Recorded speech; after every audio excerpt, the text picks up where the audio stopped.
जय श्री कृष्ण दोस्तों। स्वागत है आपका अपने YouTube चैनल एम फिजिक्स पर। दोस्तों, विद्युत धारा की अभी तक हमने 2 क्लास ले ली। उनमें हमने विद्युत धारा के बारे में और विद्युत धारा के प्रकार के बारे में और फिर उससे आगे पढ़ा था कि कैसे विद्युत धारा को उत्पन्न किया जा सकता है। और उसके बाद हमने जानकारी प्राप्त की थी कि धारा भाग क्या होते हैं।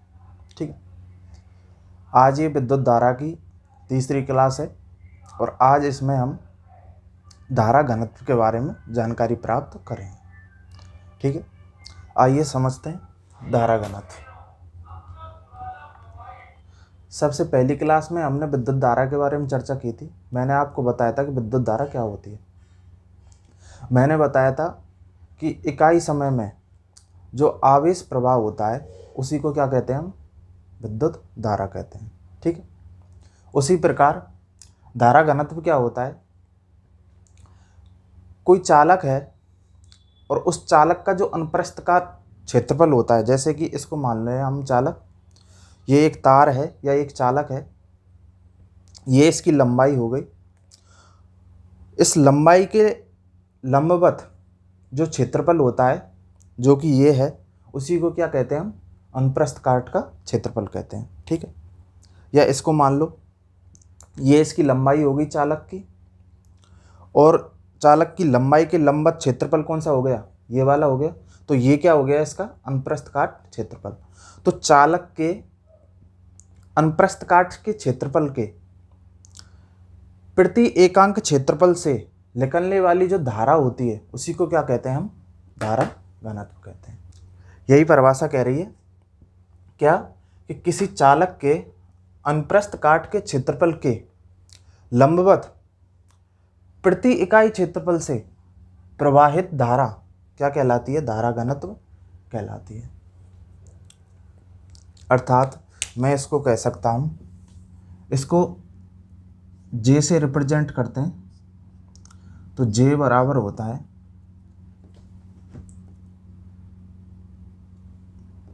आई अपॉन ए। क्यों, यदि ए क्षेत्रफल से आई धारा बह रही है तो इकाई क्षेत्रफल से कितनी धारा बहेगी, आई अपॉन ए, और यही किसके बराबर होगी, धारा घनत्व के। ठीक है, या फिर इसको ऐसे समझ सकते हैं,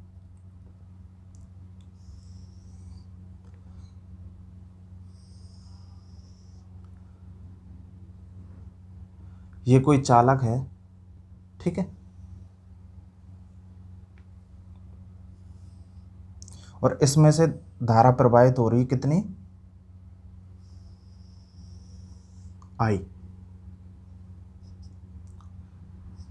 आई विद्युत धारा इसमें से प्रवाहित हो रही है। और ये इसका क्या है, अनुप्रस्थ काट का क्षेत्रफल है। ठीक है, ये इसकी लंबाई हो गई, लंबाई के लंबवत, ऐसे समझो ये इसकी लंबाई हो गई, और ये जो क्षेत्रफल है ये क्या हो गया, इसका अनुप्रस्थ काट क्षेत्रफल हो गया। ठीक है,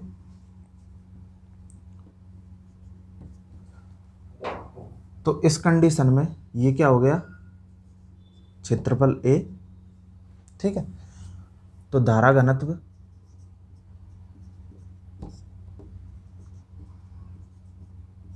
जे बराबर क्या हो जाएगा, आई अपॉन ए।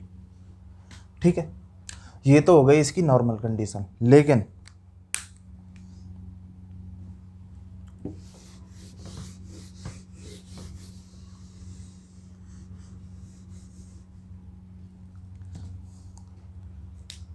इसको मैं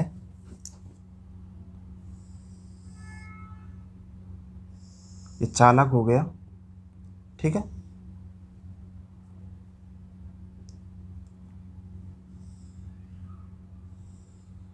और अब की बार मैंने इसको आड़ा काट दिया।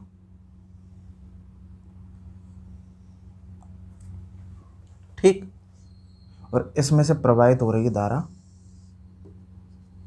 I, ठीक है। तो इस कंडीशन में धारा घनत्व क्या होगा, और ये इसका हो गया क्षेत्रफल A,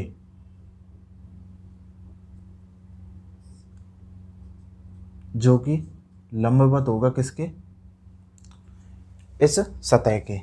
किसी भी जगह निकाल सकते हैं, यहाँ पे भी निकाल सकते हैं, इसके लंबवत होगा सतह के, ठीक है। और इसमें से बह रही है धारा I, तो I और A इन दोनों के बीच कोण कितना हो गया, थीटा, अर्थात हमने इसको काट दिया थीटा कोण से।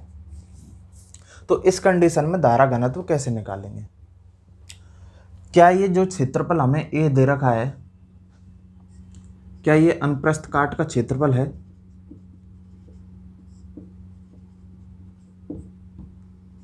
ये अनुप्रस्थ काट का क्षेत्रफल नहीं है। क्यों?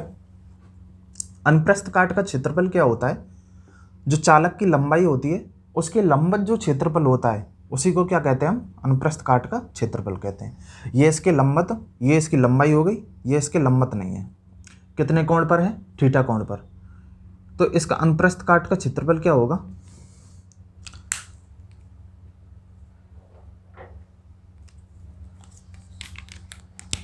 ये जो क्षेत्रफल होगा सीधा ये क्या होगा, इसका अनुप्रस्थ काट का क्षेत्रफल होगा, ठीक है। तो कैसे करेंगे इसको, देखो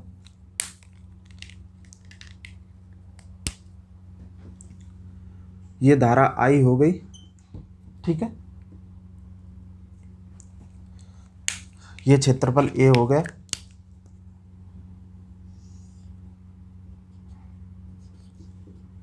ठीक, और कोण हो गया इनके बीच थीटा। तो देखो कैसे थीटा थीटा खेलते हैं हम, ये I थी, ये A हो गया। तो J बराबर क्या होता है, J बराबर होता है धारा बटे अनुप्रस्थ काट का क्षेत्रफल। कौन सा, अनुप्रस्थ काट का क्षेत्रफल, ठीक है।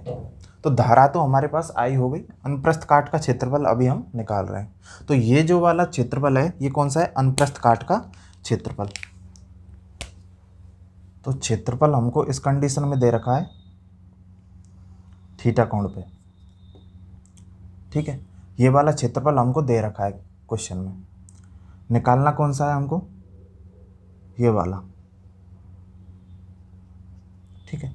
ये दे रखा है हमको A, ये पूरा, ठीक है, ये वाला दे रखा है A, और निकालना हमको ये है, ये वाला, ठीक। तो देखो कैसे थीटा थीटा खेलते हैं अपन। ये थीटा कोण हो गया, ये क्या हो जाएगा 90, क्यों, सतह से वेक्टर A का कोण कितना होगा 90, फिर ये क्या हो जाएगा 90 माइनस थीटा, और ये क्या होगा 90, तो ये क्या बच जाएगा हमारे पास थीटा, ठीक है। तो यहाँ से जब हम इस A को घटकों में तोड़ेंगे तो ये थीटा वाला ये कौन सा हो जाएगा, ये नीचे वाला ये हो जाएगा A cos थीटा, और ये क्या हो जाएगा A sin थीटा।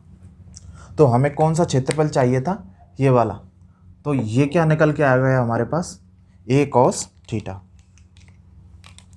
तो यहाँ से धारा क्या हो गई I, और अनुप्रस्थ काट का क्षेत्रफल क्या हो गया A cos थीटा। तो यहाँ से J का मान क्या निकल के आ गया जे का मान निकल के आ गया I/a cos थीटा। ठीक है, तो ये किसी भी कंडीशन में हम धारा घनत्व का मान निकाल सकते हैं। जो पहली कंडीशन में हम निकाल रहे थे वहाँ पे जो थीटा था या फिर I और A इन दोनों I और A इन दोनों के बीच का जो कोण था वो कितना था 0 डिग्री। 0 डिग्री था तो cos 0 का मान कितना हो जाएगा 1। तो यहाँ से यदि हम थीटा बराबर 0 कर दें तो पहली वाली कंडीशन आ जाएगी। तो J बराबर आ जाएगा क्या I/a। ठीक,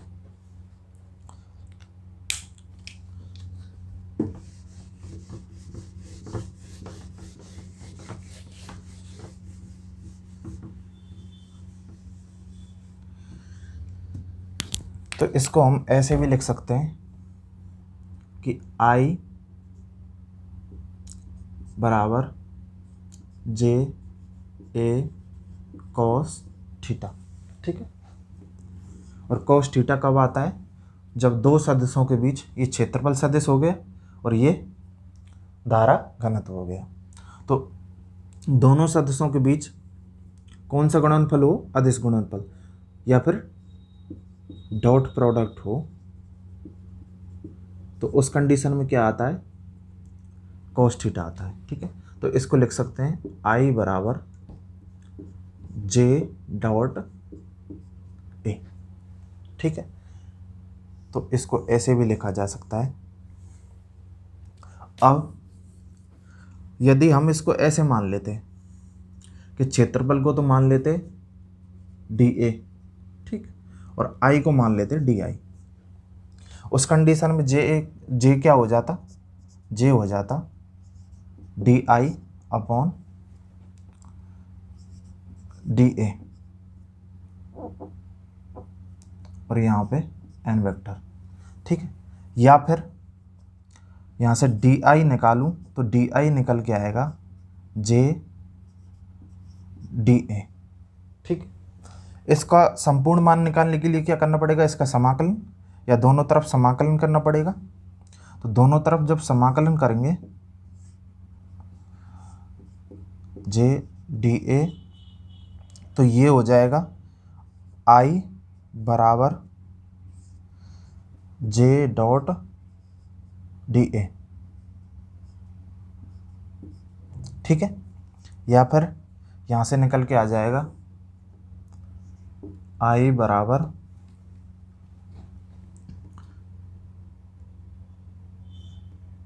J.DA। और इसको ही हम कह सकते हैं कि जो धारा होती है धारा घनत्व क्या फ्लक्स होती है। क्या होती है फ्लक्स होती है। ठीक है, ये हो गया धारा घनत्व। इसके मात्रक, इसका मात्रक क्या होता है J बताया था आपको I/A। तो I का मात्रक क्या हो गया एम्पियर अपॉन A का मीटर स्क्वायर। ये इसका क्या हो गया मात्रक। और कैसी राशि होती है ये होती है एक सदिश राशि। ठीक है,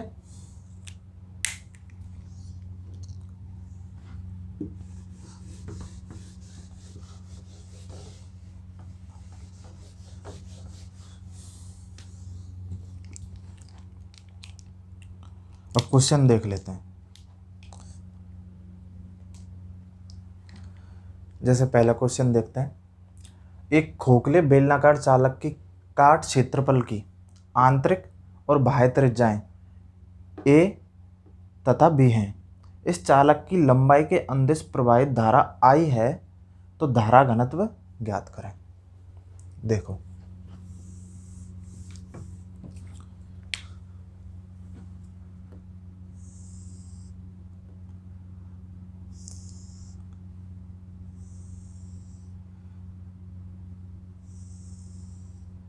ऐसे चालक दे रखा है कोई,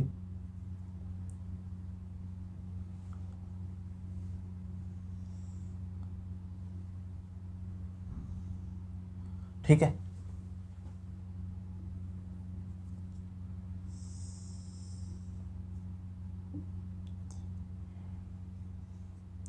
ऐसे कोई चालक दे रखा है खोखला बेलनाकार, जिसकी आंतरिक त्रिज्या हो गई, अर्थात इस वाले की हो गई ए और इस बाहर वाले की हो गई बी, ठीक। तो ये क्षेत्रफल कौन सा हो गया जिससे धारा बह रही है, इस क्षेत्रफल से धारा बहेगी, ठीक है। ये वाला खोखला रहेगा, बीच वाला रहेगा। तो धारा घनत्व के लिए क्या चाहिए, अनुप्रस्थ काट का क्षेत्रफल। तो अनुप्रस्थ काट का क्षेत्रफल क्या बचेगा जिससे धारा बह रही है, ये वाला बाहर वाला, ठीक है। या फिर इसको मैं ऐसे कह सकता हूं, ये इस कंडीशन में इस प्रकार दे रखा है। अब हम इसको ऐसे देखते हैं, ठीक है, सामने से। तो ये बाहर वाली कंडीशन हो गई और ये हो गई अंदर वाली कंडीशन, ठीक है। ये त्रिज्या हो गई ए और ये त्रिज्या हो गई टोटल बी, यहाँ से यहाँ तक। या फिर इसको ऐसे लिख सकते हैं, ये हो गई बी, ठीक है। तो इसमें अनुप्रस्थ काट का क्षेत्रफल क्या हो गया, ये वाला। क्यों, बीच में से तो धारा बहेगी नहीं, क्यों नहीं बहेगी, क्योंकि बीच में से क्या दे रखा है, ये खोखला। तो धारा किस क्षेत्र से बहेगी, जो हमने छायांकित किया है। तो इस छायांकित क्षेत्र को कैसे निकालें, ये एक पूरा वृत्त हो गया, सामने से देखेंगे तो इस पूरे बड़े वाले वृत्त में से यदि हम छोटे वाले वृत्त को घटा दें, इसका क्षेत्रफल घटा दें, तो क्या ये नहीं बच जाएगा, बच जाएगा। तो इस क्षेत्रफल को अनुप्रस्थ काट का क्षेत्रफल कहेंगे। तो धारा घनत्व बराबर क्या होता है, धारा घनत्व होता है धारा बटे अनुप्रस्थ काट का क्षेत्रफल, ठीक है। अनुप्रस्थ काट का क्षेत्रफल निकाल लेते हैं। वृत्त का क्षेत्रफल क्या होता है, अनुप्रस्थ काट का क्षेत्रफल बराबर, वृत्त का क्षेत्रफल क्या होता है, पाई आर स्क्वायर। तो बड़े वाले का क्या हो गया, पाई बी स्क्वायर, और इसमें से हम माइनस कर रहे हैं किसको, छोटे वाले को, पाई ए स्क्वायर, ठीक है। या फिर हमारा अनुप्रस्थ काट क्षेत्रफल आ गया पाई कोष्टक बी स्क्वायर माइनस ए स्क्वायर, ठीक है। तो हमारा धारा घनत्व हो जाएगा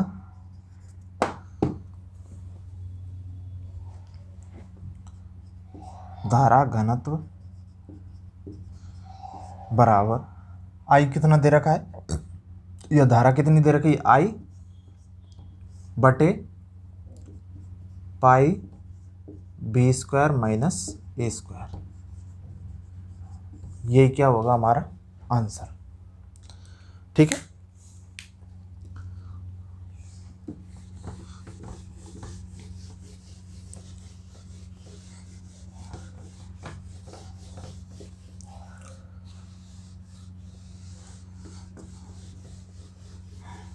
अब देखो एक दो क्वेश्चन और करते हैं जो पिछली क्लासों पे आधारित हैं, इनको और कर लेते हैं। देखो क्या कह रहा है, एक एक्सरे नलिका पर लगाया गया विभवांतर 5 किलोवाट है तथा प्रवाहित धारा 3.2 एम्पियर है। तो लक्ष्य पर प्रति सेकंड टकराने वाले इलेक्ट्रॉनों की संख्या क्या है। क्या क्या दे रखा है हमको, देखो विभवांतर दे रखा है V कितना 5 किलोवाट, दूसरा धारा दे रखी है कितनी, I बराबर 3.2, ये होगा मिली एम्पियर। मिली एम्पियर अर्थात 3.2 इंटू 10 की पावर -3 एम्पियर। ठीक है। पूछा क्या है, प्रति सेकंड टकराने वाले इलेक्ट्रॉनों की संख्या, अर्थात समय भी हमने दे दिया कितना, 1 सेकंड। ठीक है। पूछा क्या है, इलेक्ट्रॉनों की संख्या अर्थात n का मान पूछा है। कैसे निकालेंगे, इसका तो कोई रोल नहीं है इसमें। I बराबर क्या होता है, Q अपॉन T। ठीक है। या फिर NE अपॉन T, क्यों, क्योंकि Q बराबर NE। ठीक है। यहाँ से मैं n की वैल्यू निकालनी है हमको, तो n बराबर क्या हो जाएगा, T का गुणा इससे हो जाएगा IT अपॉन E। E क्या है, एक इलेक्ट्रॉनों का या एक इलेक्ट्रॉन का आवेश। तो I कितनी हो गई, 3.2 इंटू 10 की पावर -3। ठीक है। गुणा T कितना है, 1 सेकंड, बटे इलेक्ट्रॉन का आवेश 1.6 इंटू 10 की पावर -19। ठीक है। तो इसको काटेंगे तो कितना आ जाएगा, इससे ये कट जाएगा कितनी बार, 2 बार, तो ये आ गया 2 गुणा माइनस ऊपर जाएगी घात तो किसकी हो जाएगी, प्लस की, तो 10 की पावर हो जाएगी -3 प्लस 19। ठीक है। या फिर 2 गुणा 10 की पावर 16। ये क्या आ गया हमारा आंसर, अर्थात इलेक्ट्रॉनों की संख्या कितनी निकल के आई, 2 गुणा 10 की पावर 16।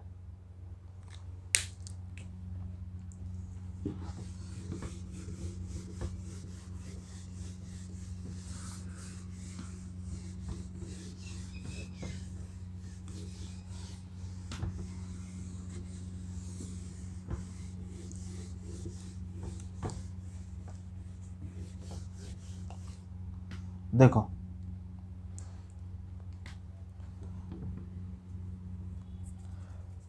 नेक्स्ट क्वेश्चन, इलेक्ट्रॉनों का एक पुंज जो 10 की पावर 6 मीटर पर सेकंड की चाल से एक सीधी रेखा में गति कर रहा है, 1.6 इंटू 10 की पावर 6 -6 एम्पियर की धारा उत्पन्न करता है, 1 मीटर पुंज में इलेक्ट्रॉनों की संख्या क्या होगी। देखो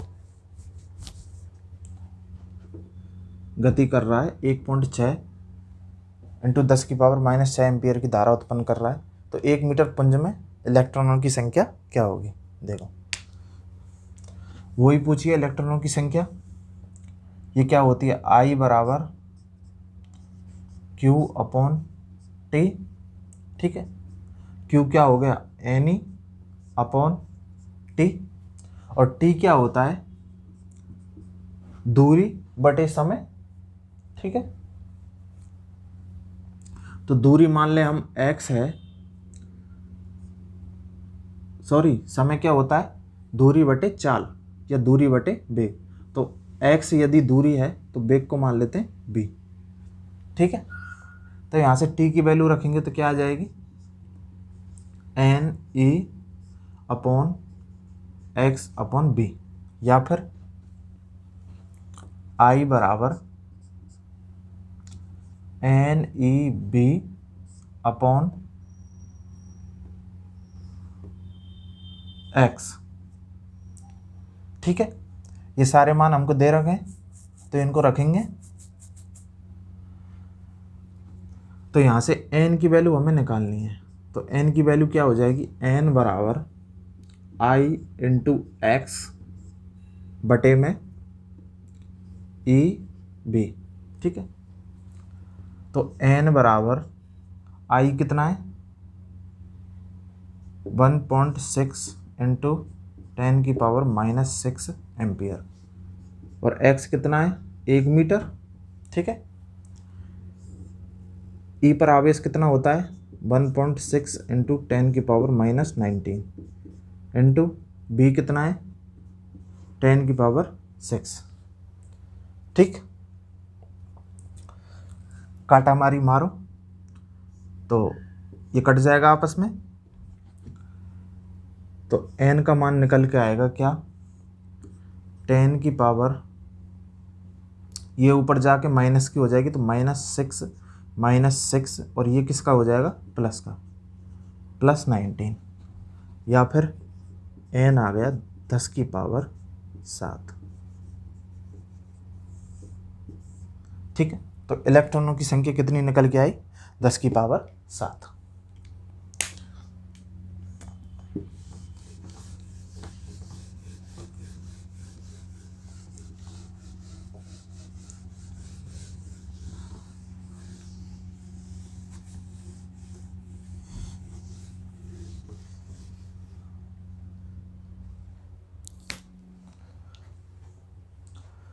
अब पढ़ते हैं अनुगमन वेग या फिर अपवहन वेग, जिसे अंग्रेजों की भाषा में कहते हैं ड्रिफ्ट वेलोसिटी।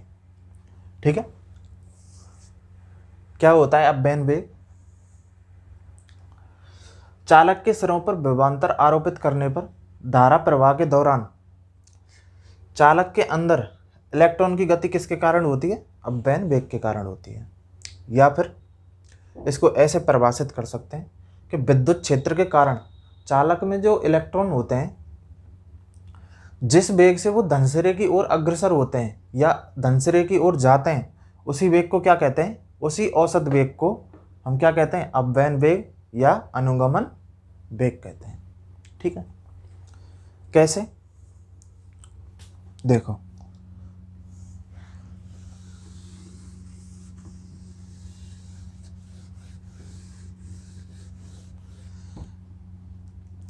नॉर्मल कंडीशन में क्या होता है, जैसे कोई चालक लेते हैं,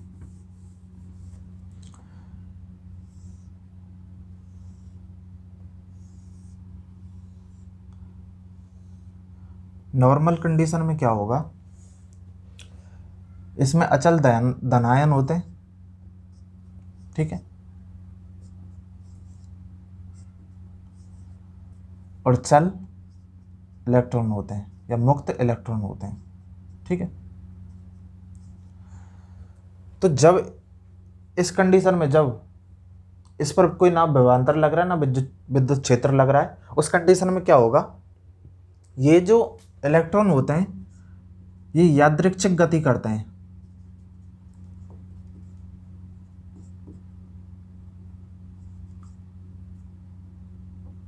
यादृच्छिक गति करते हैं या फिर रैंडम मोशन करते हैं। रैंडम मोशन के दौरान ये इधर से उधर मन चाहे जैसे गतिशील होते हैं। ठीक है, लेकिन जब इन पर विभवांतर आरोपित किया जाता है,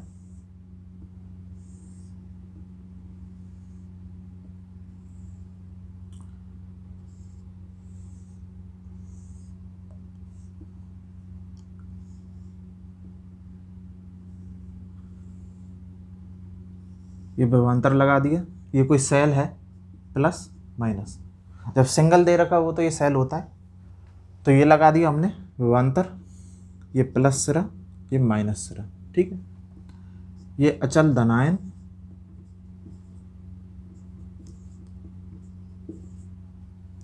और ये ऋणायन या मुक्त इलेक्ट्रॉन।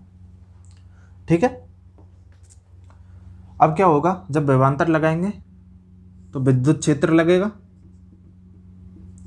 E। ठीक है,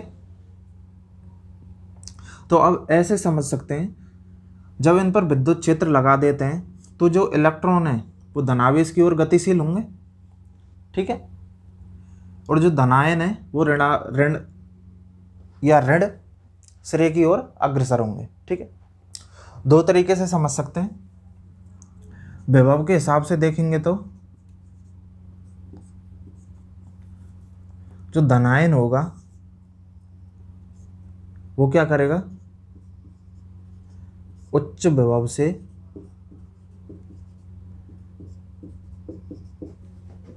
निम्न विभव की ओर, उच्च विभव से निम्न विभव की ओर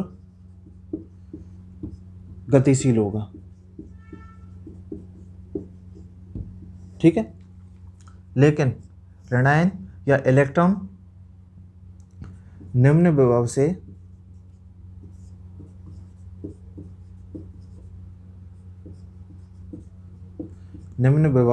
उच्च विभव की ओर, निम्न विभव से उच्च विभव की ओर गतिशील होगा। ठीक है, ये तो हो गया विभव के हिसाब से। ठीक है, यदि हम देखें किसके हिसाब से, विद्युत क्षेत्र के हिसाब से। ठीक है, तो विद्युत क्षेत्र धनावेश पर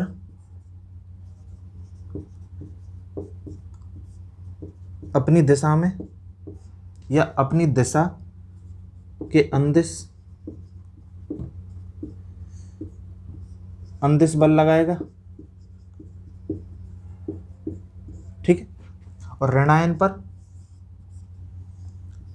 अपनी दिशा के विपरीत, अपनी दिशा के विपरीत क्या लगाएगा, बल लगाएगा। यही होगा। विभव के हिसाब से देखेंगे तो प्लस सिरा क्या होता है, उच्च विभव वाला होता है, और माइनस सिरा निम्न विभव वाला। तो विभव के हिसाब से धनायन उच्च विभव से किधर जाएंगे, निम्न विभव की ओर, मतलब इधर से इधर की तरफ। ठीक, और ऋणायन या इलेक्ट्रॉन निम्न विभव से उच्च विभव की ओर, अर्थात इधर से इधर की तरफ। तो ये जाएंगे ऐसे। ठीक है, और विद्युत क्षेत्र के हिसाब से भी देखें तो विद्युत क्षेत्र धनावेश पर किधर बल लगाएगा, अपनी दिशा में, अर्थात विद्युत क्षेत्र इस दिशा में लग रहा है, इधर धारा आई बह रही है, उसी दिशा में क्या लगेगा, विद्युत क्षेत्र। तो विद्युत क्षेत्र की दिशा में धनावेश गतिशील होंगे और ऋणावेश उसके विपरीत दिशा में गतिशील होंगे। क्यों, विद्युत क्षेत्र द्वारा उस पर अपनी दिशा के विपरीत बल लगाया जाएगा। ठीक है, और कितना बल लगाया जाता है,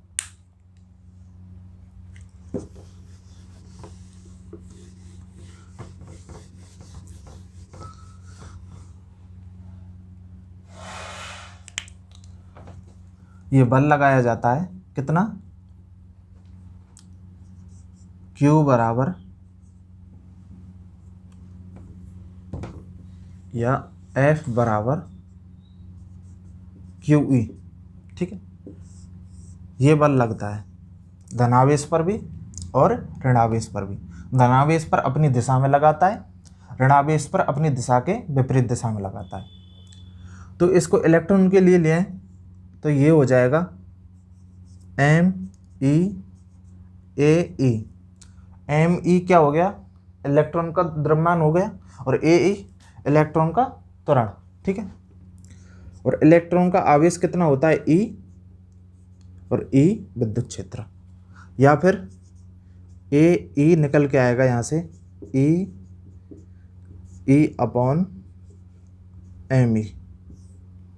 ठीक है, ये काम आएगा किसमें, अपव्यय वेग का फॉर्मूला निकालने में। ठीक है, यहां से त्वरण आ गया।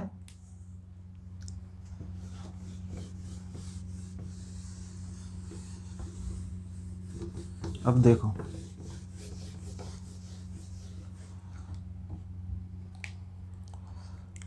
एक टर्म होती है क्या, श्रांति काल, या फिर इसे अंग्रेजों की भाषा में कहते हैं रिलैक्सेशन टाइम। ठीक है, ये क्या होता है, देखो कोई भी अचल धनायन है ये, ठीक है। अब क्या होता है, इलेक्ट्रॉन जब गति करता है तो इनसे टकराता है, ठीक है। जब इस पर टकराएगा तो यहाँ पे इलेक्ट्रॉन का वेग क्या होगा, 0। इलेक्ट्रॉन इससे टकराया तो यहाँ पे इलेक्ट्रॉन का वेग, प्रारंभिक वेग क्या हो गया, 0।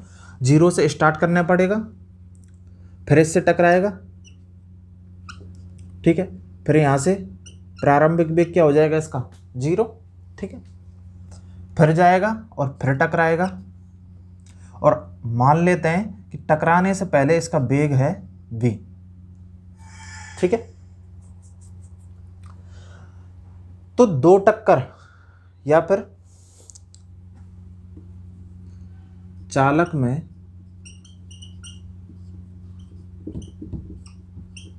इलेक्ट्रॉन की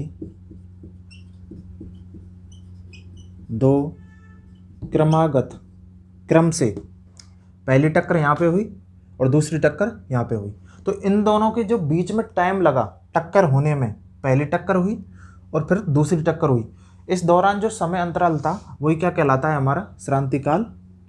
और इसे रिप्रेजेंट करते हैं हम टॉ से। तो चालक में इलेक्ट्रॉन की दो क्रमागत टक्करों के बीच लगा समय, तो चालक में इलेक्ट्रॉन की दो क्रमागत टक्करों के बीच लगा समय क्या कहलाता है, श्रांति काल टॉ कहलाता है, ठीक है। तो इन दोनों के बीच भी कितना समय लगा होगा, टॉ, ठीक है। कहीं पे भी ले लो, यहाँ ले लो या यहाँ पे ले लो, ठीक। अब लगाते हैं हम गति का प्रथम समीकरण। क्या होता है, v बराबर u प्लस at, यही होता है, ठीक है। v की वैल्यू क्या हो गई, ये v दे रखी है जिसको हम मानेंगे क्या, bd। bd का मतलब ड्रिफ्ट वेलोसिटी, ठीक है। तो ड्रिफ्ट वेलोसिटी या फिर अपव्यन वेग को क्या लिख रहे हैं हम, vd। टकराने से पूर्व इलेक्ट्रॉन का क्या वेग है, तो ये vd हो गया। u क्या निकल के आया है, 0 प्लस a क्या निकाला था इलेक्ट्रॉन के लिए, e बराबर आया था e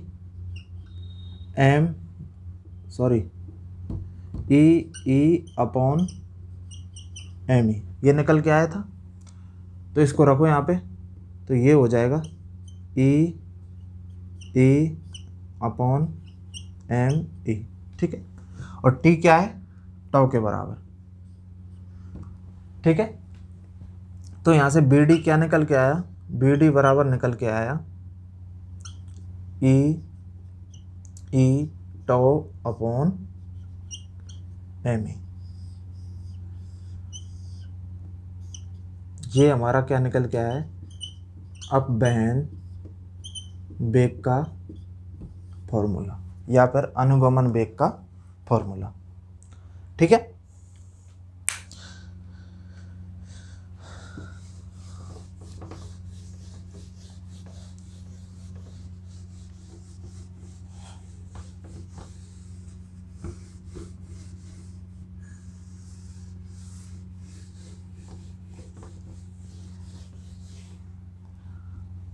अब हम देखते हैं विद्युत धारा व अपव्यन वेग में संबंध। किसमें, विद्युत धारा तथा अपव्यन वेग में संबंध।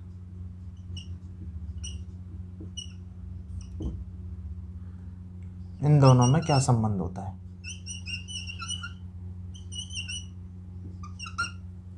देखो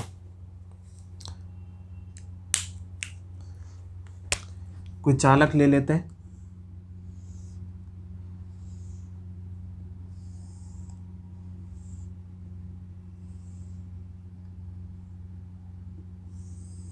ठीक है, और मान लेते हैं इलेक्ट्रॉन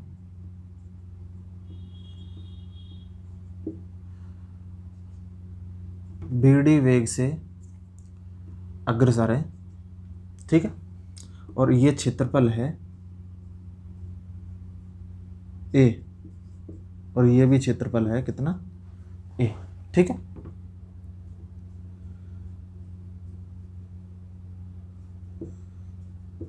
और टी समय पश्चात इलेक्ट्रॉन यहाँ से यहाँ आ गए, तो यहाँ से यहाँ आने में लगा टाइम कितना, टी, ठीक है। और ये जो लेंथ दे रखी है इसकी, ये कितनी दे रखी है, एल, अर्थात इन दोनों के बीच का जो लेंथ है या जो दूरी है वो कितनी है, एल, ठीक है। क्षेत्रफल हो गया ए और लेंथ या लंबाई हो गई एल, ठीक है।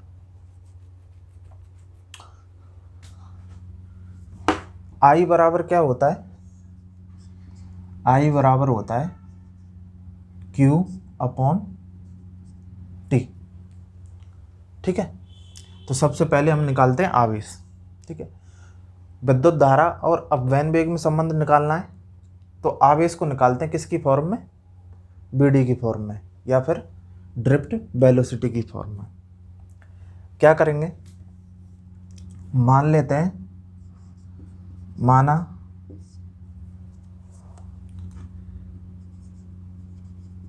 इकाई आयतन में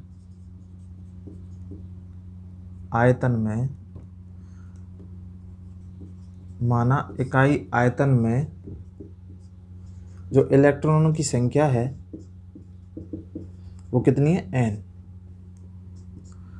तो मान लिया हमने, माना इकाई आयतन में इलेक्ट्रॉन की संख्या कितनी है, n। इसी को क्या बोलते हैं, इलेक्ट्रॉन का घनत्व, ठीक है। तो ये मान लिया हमने n। अब क्या करते हैं कि t समय पश्चात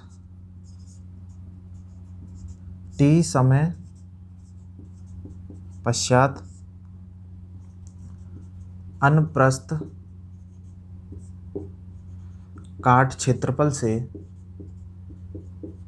टी समय पश्चात अनुप्रस्थ काट क्षेत्रफल इससे ए से, क्षेत्रफल ए से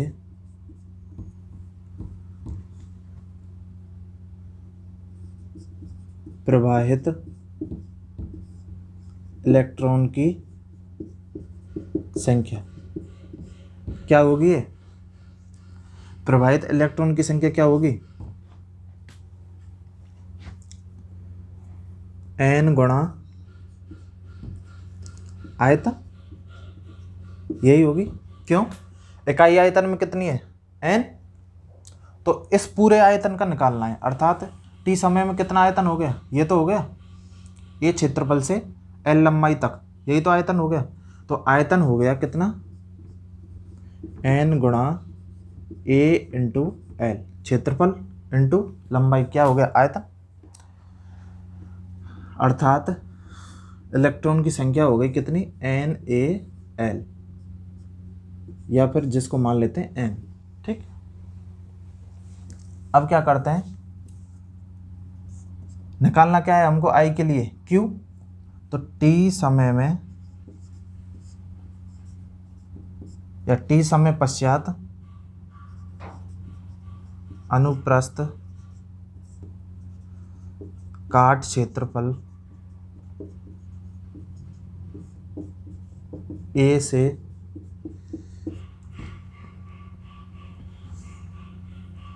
इसको भी मैं लिख लो, टी समय में ए से प्रवाहित आवेश, ये क्या निकाला था, इलेक्ट्रॉन की संख्या। अब क्या निकाल रहे हैं, प्रवाहित आवेश। तो एक इलेक्ट्रॉन पर कितना आवेश होता है, ई, तो एन पर कितना हो जाएगा, एन ए, ठीक है, या फिर एन ए एल ए, ठीक है। तो ये क्या निकल के आ गया हमारा, टी समय में अनुप्रस्थ काट ए से प्रवाहित आवेश, ठीक। तो यहाँ से आई निकाल सकते हैं, तो आई हो जाएगा क्या, n a l e upon क्या, टी, ठीक है। या फिर एन ए ई, एल को अलग किया, इसके नीचे ले लिया टी, और एल अपॉन टी ये क्या हो जाएगा, वेग, तो ये हो जाएगा n a e b d, ठीक। क्यों, बी डी बराबर एल अपॉन टी, ठीक है। तो यहाँ से आई और अपव्यय वेग में क्या संबंध निकल कर आया, आई बराबर n a e b d, ठीक है।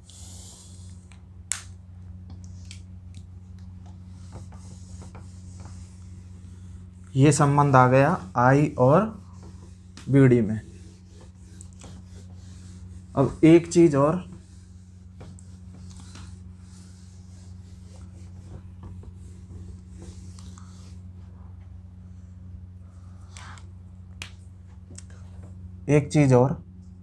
इलेक्ट्रॉन की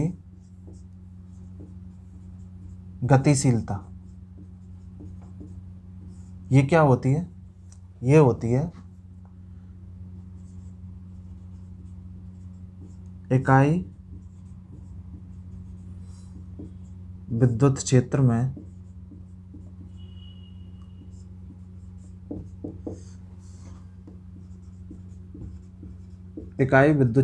अपव्यय वेग का मान।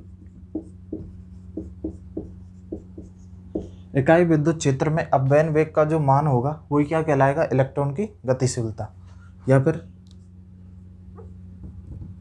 कह सकते हैं इसको म्यू से रिप्रेजेंट करते हैं। म्यू बराबर विद्युत क्षेत्र में, इकाई विद्युत क्षेत्र में यदि ई विद्युत क्षेत्र में वेग है वी डी, तो इकाई विद्युत क्षेत्र में क्या हो जाएगा,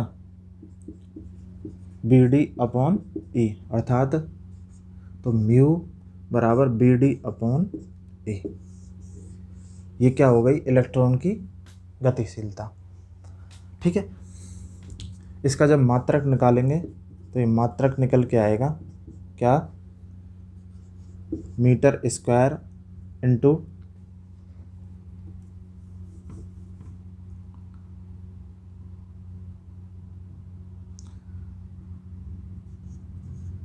वोल्ट इंटू सेकेंड, ठीक है। तो मात्रक क्या निकल के आया, metre square upon volt into second.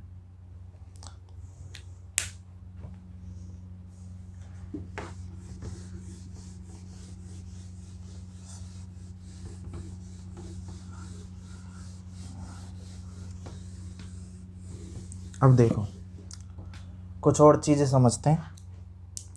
हमने क्या निकाला था, आई और बी डी में संबंध, आई बराबर निकल के आया था, आई बराबर n a e b d, ये निकल के आया था, ठीक। अब मैं क्या करूं, बी डी बराबर रख दूं क्या चीज़, ई टो अपॉन एम ई, ठीक। तो क्या आ जाएगा यहाँ पे, ये आ जाएगा आई बराबर n a e into e tau upon m e, ठीक है। ए को इधर ले आओ, तो आई अपॉन ए बराबर एन ई स्क्वायर, और इसको ले लो साथ में टॉ, और बटे में ले लो इनके एम ई, और गुणा कर दो ई का, ठीक है। यही है आई अपॉन ए, ये क्या हो गया, जे धारा घनत्व बराबर, और इस पूरे पद को लिख लेते हैं सिग्मा, ठीक, और शेष बचा ई। तो संबंध निकल के आया जे बराबर सिग्मा ई, जिसको सिग्मा को कहते हैं ता, कौन सी ता, चालकता, ठीक, और ई क्या है यहाँ पे, विद्युत क्षेत्र, और इसी को हम कहते हैं ओम के नियम का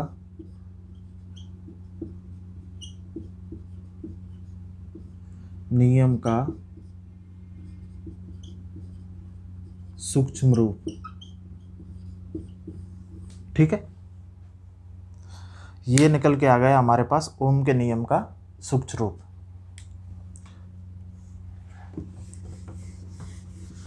अब एक चीज और देखो,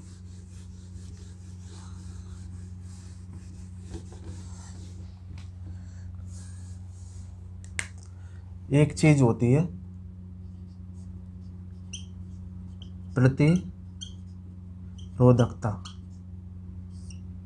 प्रतिरोधकता, या इसे कहते हैं विशिष्ट प्रतिरोध, ठीक है। ये क्या होता है,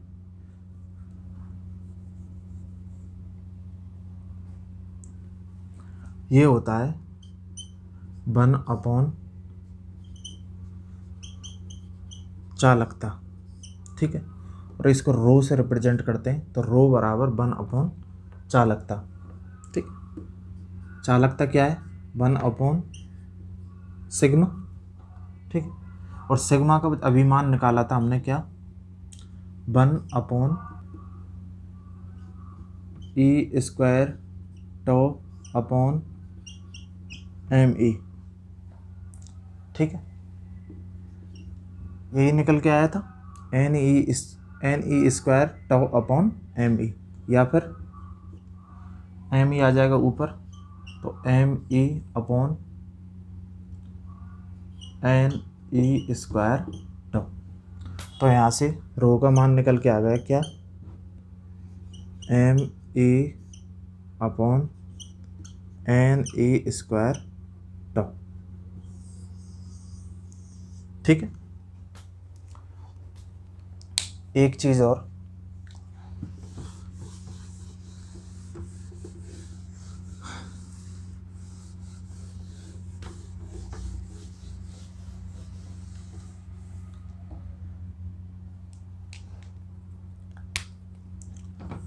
ये निकल के आ गया, अभी हमने निकाला था जे बराबर सिग्मा ई, ठीक है, ये निकाला था।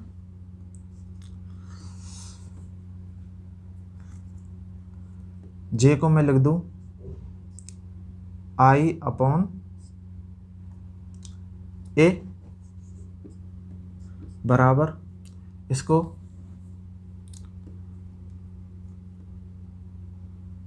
वन अपॉन रो, ठीक है, और ई को मैं लिख दूं बी अपॉन एल, और ये क्या है,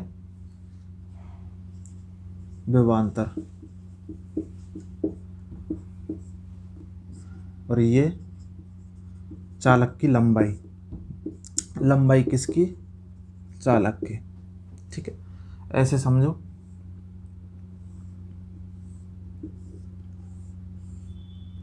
ये चालक है, इस पे विभवांतर लग रहा है बी, ठीक है, और इसकी लेंथ है एल, और ये क्षेत्रफल है क्या, ए, ठीक है। अब देखो, तो यहाँ से b की वैल्यू अगर हम निकालें तो b बराबर हो जाएगा, b बराबर रो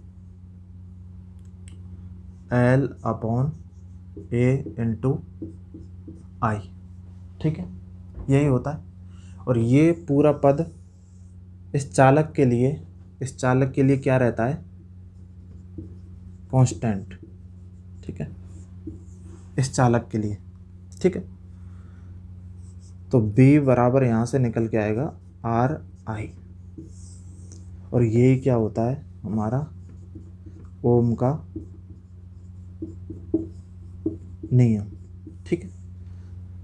यहाँ पे R क्या होता है, R होता है प्रतिरोध, ठीक है।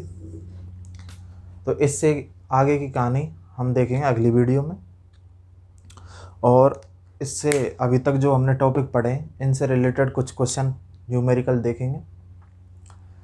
और आशा करता हूँ आपको वीडियो पसंद आई होगी। अगर वीडियो पसंद आई तो वीडियो को लाइक करें और चैनल को सब्सक्राइब करें। राधे राधे।